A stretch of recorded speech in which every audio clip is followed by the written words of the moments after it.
दोस्तों ये कहानी एक ऐसे बीच की है जहाँ पर टाइम बहुत तेजी से बीतता है और 4 साल के बच्चे 8 साल के हो जाते हैं और पल भर में ही ये दोनों भटाभट करके माँ बाप भी बन जाते हैं। तो चलिए देखते हैं ऐसा बीच कहाँ पर है। मूवी की शुरुआत में हम एक फैमिली के 4 मेंबर्स को देखते हैं। ये लोग दूसरे देश में वेकेशन के लिए आए होते हैं। वेकेशन के ट्रिप की टिकट इन्हें किसी तरह फ्री में मिली होती है। होटल में पहुंचने पर जो इस रिजॉर्ट का मैनेजर होता है वो इस फैमिली का वीआईपी की तरह वेलकम करता है। इस फैमिली के सभी लोग यहाँ पर आकर काफी खुश होते हैं, लेकिन प्रिस्का जो गाय की वाइफ है वो एक कैंसर की मरीज है। उसके पेट में एक ट्यूमर होता है और ये सारी बातें उसने अपने बच्चों को नहीं बताई होती हैं। इस परिवार के अलावा यहाँ पर 2 और परिवार होते हैं जिनका भी वहाँ का होटल का मैनेजर वीआईपी की तरह खातिरदारी करता है। तीसरी जो फैमिली होती है उसमें जेरिन की वाइफ जिसका नाम पैट्रिसिया होता है वो एक मिर्गी के दौरे की मरीज होती है और उसे अक्सर मिर्गी के दौरे आते थे। ट्रेंट की दोस्ती यहाँ पर मैनेजर के भतीजे एडलिक से होती है, जिसके साथ में खेलने के बाद एडलिक ट्रेंट को एक कोडिंग वाला पेपर देता है। एडलिक का यहाँ पर कोई भी फ्रेंड नहीं होता है, इसलिए ट्रेंट के साथ दोस्ती होने से वो काफी खुश होता है।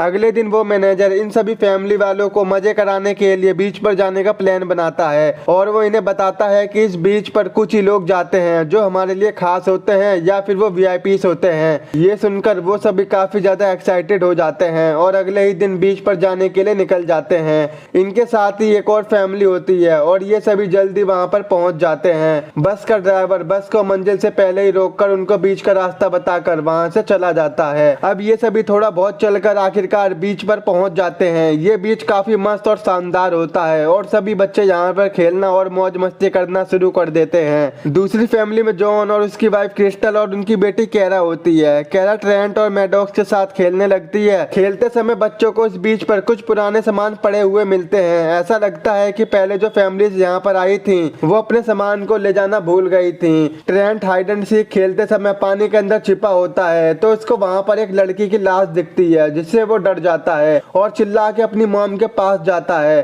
सभी लोग उस लड़की को पानी से बाहर निकालते हैं। तभी वहाँ पर एक और आदमी आता है जिसका नाम सुडान था। ये यहाँ पर पहले से ही था। जब ये इस लड़की को देखता है तो ये कहता है ये मेरी गर्लफ्रेंड है जो कि पानी में स्विमिंग करने गई थी और मैं कब से इसी का वेट कर रहा था। सुडान की नाक से खून भी निकल रहा होता है, जिससे सबको शक होता है कि शायद उसने अपनी गर्लफ्रेंड को मार डाला हो और उसने अपने बचाव के लिए इस पर हमला किया हो। मगर सुडान यहाँ पर बार बार इन सभी को यकीन दिलाता है कि उसने अपनी गर्लफ्रेंड को नहीं मारा है। दूसरी साइड जॉन की मॉम के सीने में दर्द होना शुरू हो जाता है और थोड़ी देर में ही उनकी मौत हो जाती है। इन सब के बाद वहाँ पर एक और फैमिली आती है जो कि पैट्रिसिया और जेरिन होते हैं, लेकिन यहाँ पर मामला ठीक ना होने के कारण जो फैमिली यहाँ पर पहले से थी वो वहां से जाने की तैयारी करने लगते हैं। यहाँ तक कि उनके फोन में नेटवर्क भी नहीं आ रहे थे। तो अब ये क्या करते? जेरिन जिस रास्ते से बीच पर आया होता है वो उसी रास्ते से जाने की कोशिश करता है तो उसका माइंड अचानक से चकरा जाता है और बेहोश होकर वो वापस से बीच पर पहुंच जाता है।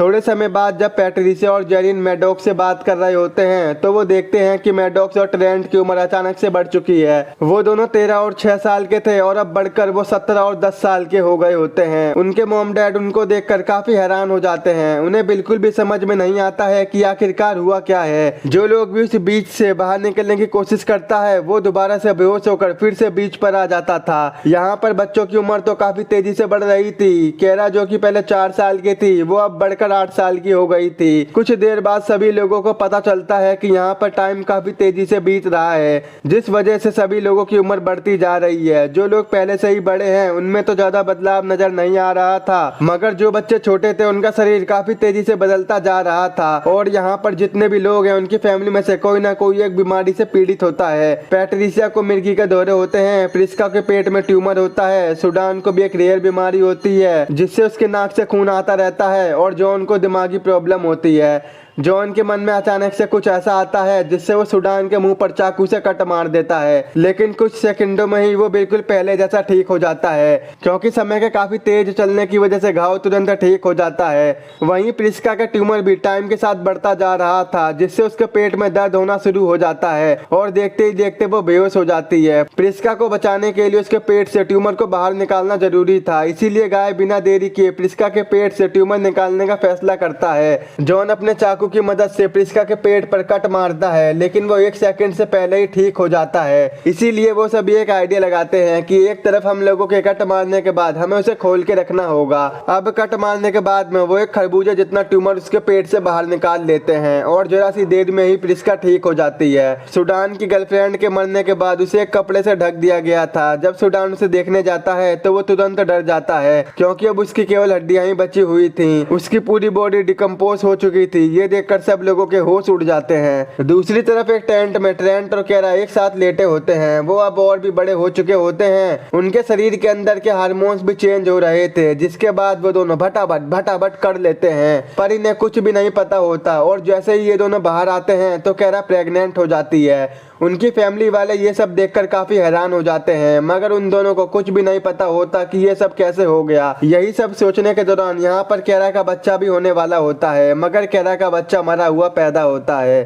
ट्रेंट इस वजह से काफी दुखी हो जाता है। टाइम के साथ साथ जॉन की दिमागी हालत और भी ज्यादा खराब होती जा रही थी। जब सुडान एक जगह पर शांति से बैठा होता है तो जॉन पीछे से जाकर उस पर चाकू से वार करके उसे मार देता है। सभी लोग इससे बेहद परेशान हो जाते हैं। वो अब इस जगह से बाहर निकलना चाहते थे, मगर ये यहाँ से कहीं भी नहीं जा सकते थे। अचानक से केरा के दिमाग में एक आइडिया आता है और वो पहाड़ के ऊपर चढ़ के यहाँ से निकलने की कोशिश करती है, पर ऊंचाई पर जाने के बाद ही उसका माइंड काम करना बंद कर देता है, जिससे वो नीचे गिर जाती है और वो भी मर जाती है। केरा के मरने के बाद ट्रेंट पागल सा हो जाता है। वहीं पैट्रिशिया को दौरे आने की बीमारी होती है, लेकिन काफी टाइम से उसे एक भी दौरा नहीं आया होता है। लेकिन आज उसे मिर्गी का दौरा आ ही जाता है, जिससे उसकी भी मौत हो जाती है। धीरे धीरे क्रिस्टल की सारी सुंदरता खत्म हो जाती है। रात होने पर प्रिस्का और गाय दोनों बूढ़े हो जाते हैं और अब जॉन का दिमाग पूरी तरह से पागल हो चुका होता है। वो किसी के ऊपर भी हमला करने लग जाता है और वहीं अपने बचाव के लिए प्रिस्का जॉन पर एक चाकू से हमला कर देती है, जिससे वो भी मर जाता है। सभी लोगों के मर जाने के बाद बस अब एक ही फैमिली जिंदा बच पाती है, लेकिन टाइम का इतनी तेजी से चलने की वजह से प्रिस्का और गाय की भी मौत हो जाती है और अब सिर्फ यहाँ पर ट्रेंट और मैडॉक्स ही बचे होते हैं। अगले दिन हम देखते हैं कि ट्रेंट और मैडॉक्स अब पूरी तरह से जवान हो गए थे।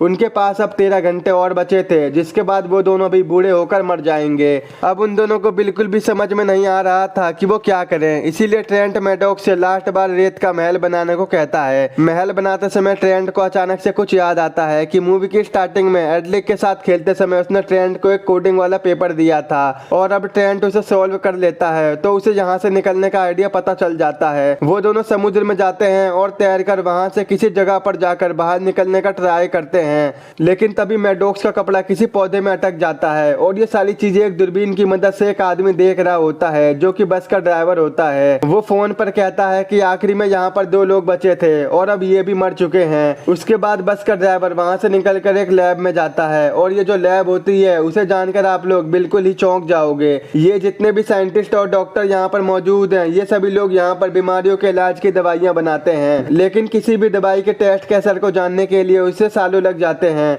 जिससे कि ये पता चल सके कि कौन सी दवाई ठीक है और कौन सी दवाई काम नहीं कर रही है। ये सभी लोग दुनिया से बीमार लोगों को ढूंढकर सब लोगों को टूर के बहाने यहाँ पर बुलाकर अपनी मेडिसिन के टेस्ट इस बीच की मदद से करते हैं, जिस पर उम्र काफी तेजी से बढ़ती है। वो सभी लोग यहाँ पर अपनी मेडिसिन का उन पर ट्राई करते हैं। रिजॉर्ट का मैनेजर अगले दिन एक और नए टूरिस्ट का वेलकम करने जाता है, तभी वहाँ पर मैडॉक्स और ट्रेंट आ जाते हैं, जिनको वो लोग मरा हुआ समझ रहे थे, वो असल में मरे नहीं होते हैं। वो दोनों लोग उस समुद्र से बचकर बाहर निकल जाते हैं और सभी लोगों के सामने आकर मैनेजर की पोल खोल देते हैं। ट्रेंट और मैडॉक्स वहाँ पर सभी लोगों को बता देते हैं कि यहाँ पर क्या होता है। सिर्फ एक ही दिन में 6 साल का बच्चा एक जवान आदमी में कैसे बन गया। अब आखिरकार ये दोनों भाई बहन बच जाते हैं और यहीं पर इस मूवी का एंड हो जाता है। दोस्तों, अगर आपके पास भी कोई ऐसा फ्री में टूर आए तो आप जाना चाहोगे या नहीं, कमेंट में अपनी राय जरूर दें। अगर आपको ये मूवी देखनी है तो अभी आप हमारे टेलीग्राम के चैनल पर ज्वाइन हो जाओ और हमारे चैनल को सब्सक्राइब, वीडियो को लाइक और शेयर करना मत भूलना। तो मिलते हैं आपसे ऐसी नेक्स्ट वीडियो में।